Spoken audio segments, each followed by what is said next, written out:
कसे आहात बालमित्रांनो? आत्ता तुम्ही आषाढी एकादशी, वारी याबद्दल ऐकत आहात. वारीचे दृश्य टी व्हीवर पाहिले असतील. वारीची केवढी मोठी अनेक वर्षाची परंपरा आहे. पण तुम्हाला माहिती आहे का, या पंढरपूर वारीवरही एकदा बंदी आली होती. हा एक अन्यायाचा आहे की नाही? पण अन्यायाचा प्रतिकार करणं अगदी गरजेचं आहे. अन्याय करणारा जितका दोषी असतो तितकाच अन्याय सहन करणारा आणि ते बघत असून सुद्धा त्याचा प्रतिकार न करणारे सुद्धा किंवा ज्याच्यावर अन्याय होतोय त्याला मदत न करणारे सुद्धा तितकेच दोषी असतात. करोना काळात एकदा सुरक्षेच्या हेतूने बंदी आली होती, पण तरी लोकांनी खूप प्रयत्न केले आणि थोडंसं प्रतिकात्मक थोडंसं पायी चालून तो सोहळा पूर्ण केला गेला.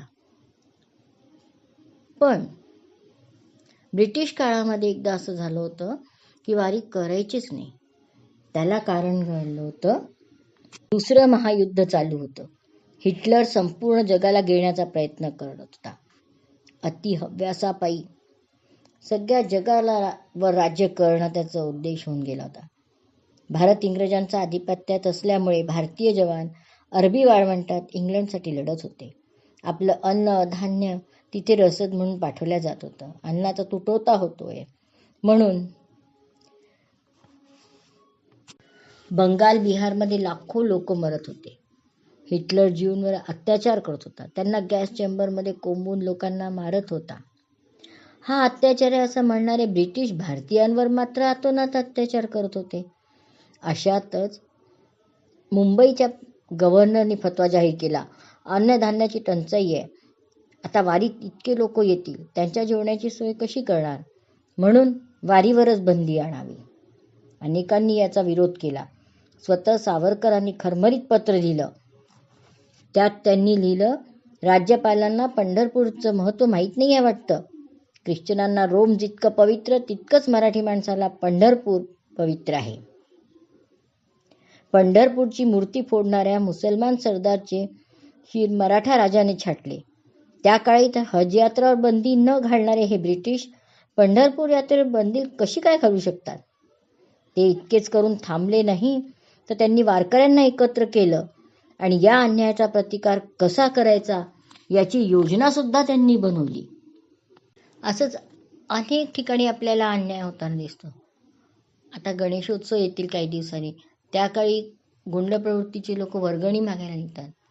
गणेशोत्सव सुद्धा एका उत्तम ध्येयाने प्रेरित होऊन टिळकांनी सुरू केला होता, लोकांना एकत्र करण्यासाठी, राष्ट्रभक्ती राष्ट्रप्रती प्रेम जागृत करण्यासाठी. पण आज त्याचं स्वरूप किती विकृत होत चाललं आहे.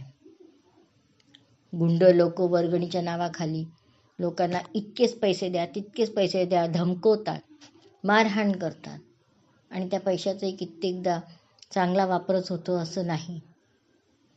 आधीच्या काळात जशा चांगल्या चांगल्या स्पर्धा होत असत, मुलांच्या कर्तृत्वाला वाव मिळावे असे काही स्पर्धा होत असत, निबंधाच्या स्पर्धा होत, वक्तृत्व स्पर्धा होत, तसं आजकाल खूप कमी दिसतं. नृत्याच्या नावाने सिनेमातली गाणी लावून द्यायची आणि डान्स होत राहतो. हे कुठपर्यंत चालणार?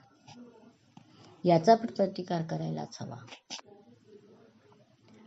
कोणीतरी करेल म्हणून आपण थांबायचं नाही, तर प्रत्येक गोष्ट आपल्यापासून सुरुवात होईल असं करायचा प्रयत्न करायचा. काय मित्रांनो, आवडली ना तुम्हाला ही गोष्ट?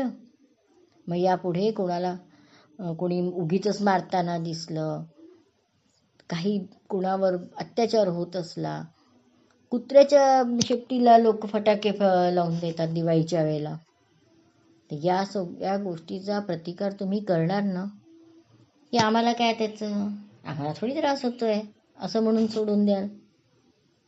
असं नाही करायचं हं. आणि प्रत्येकाने आपापल्या सोसायटीमध्ये गणपती उत्सवामध्ये छान छान कार्यक्रम कसे घेतले जातील त्याचा प्रयत्न करा. तुम्ही स्वतः नाट्यछटा बसवा, छोटी छोटी 5-5 मिनिटाची नाटकली बसवा. बघा सगळ्यांना आवडतं की नाही.